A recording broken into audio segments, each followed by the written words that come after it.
Hey everybody, this is Don from the Fantasy Degens podcast. Today I'm going to be making a video about why Damien Harris is the breakout running back of 2021. Before I start off, I just wanted to plug our channel for a moment. Here at the Fantasy Degens, our team of 4 lifelong friends are going to help you win money and fantasy titles. Our off-season focus is mostly going to be on futures props, dynasty football, and eventually helping you to dominate your draft. So, with that being said, let's get right into the video. So, I wanted to first start off by explaining just how good number 37 is on the field. Last year, Damien Harris was PFF's number 1 graded running back overall. Yeah, that means that's ahead of guys like Derrick Henry, Dalvin Cook, Alvin Kamara, Nick Chubb, etc. While this metric doesn't encapsulate everything, and obviously I'd rather have those guys that have actually proved it, it shows that Harris is extremely underrated as a ball carrier. Some other metrics that I like to point out relate to his efficiency. Last year he had a 4.8 true yards per carry, 6th in the league last year, and 1.7 yards created per touch, 9th in the league. Me personally, I describe him as a chunk play runner in the mold of a Josh Jacobs or an Ezekiel Elliott. Guys who will consistently get you those 10 to 15 yard runs, but don't have the best breakaway speed, a la a Travis Etienne from this past draft class. So now that we've established that he's a great runner, let's look at his past season. Last year, Harris averaged 13.7 carries a game and 69.1 yards per game to the tune of 5.04 yards per carry. He played in just about 10 games, all of which where he spearheaded the Patriots' backfield. Now, the bane of Damien Harris's existence last year, along with Pat fans everywhere, including this guy right here, was Cam Newton. While Cam undoubtedly helped to open things up in the run game, he also cratered Damien's fantasy value. This is because despite having the 12th most rushing yards per game last year, he only had 2 touchdowns total, both of which came on the ground. The Patriots have always been known to be a headache for fantasy running backs, but they usually have a go-to guy at the goal line. For example, we all remember LeGarrette Blount's 18 touchdown year, where he finished as the running back, I want to say 7 or 8. Last year, that guy for the Patriots was Cam Newton.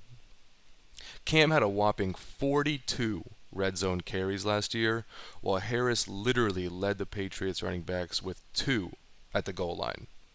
Now, red zone carries and goal line carries are different stats. They come from different points on the field. But that just shows how these two were used in the red zone.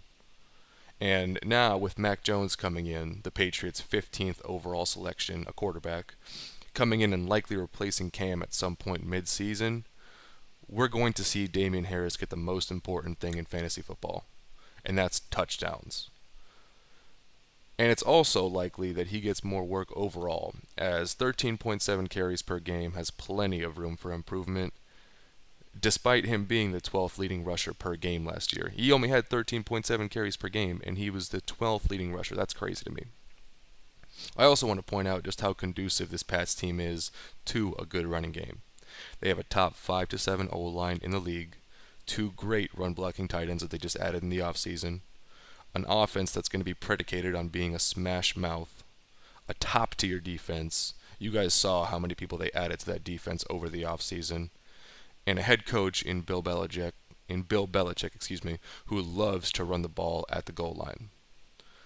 I would also like to point out that Damien's competition for touches is a guy who's likely to be cut in Sony Michel, a 300-pound running back out of Oklahoma who doesn't run with power in Ramondre Stevenson, and pass-catching specialist James White. If Damien Harris can even stay water at 70 yards per game, but let's say add on 2/3 of the touchdowns that went to Cam Newton last year, he had 12, Damien Harris is going to be looking at a 1,200-yard, 10-touchdown season when you pace it out to 17 games. Now, I know what you're thinking. You're thinking that Cam being replaced just seems like a lot of speculation, and really nobody knows when it might happen. But I challenge you to watch his passing tape from last year and tell me that Cam Newton is still a starter in this league. He literally threw for 8 touchdowns last year, and he had 2 games of 3 touchdowns. So you're telling me besides 2 games, he had 2 passing touchdowns total? That is not a quarterback in this league.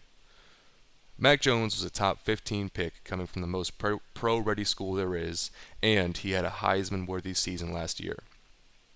I expect Cam to be replaced by midseason, with Week 5 at the Texans being a prime spot for it, especially considering Tom Brady and the Bucs are going to embarrass Bill and Cam at home Week 4.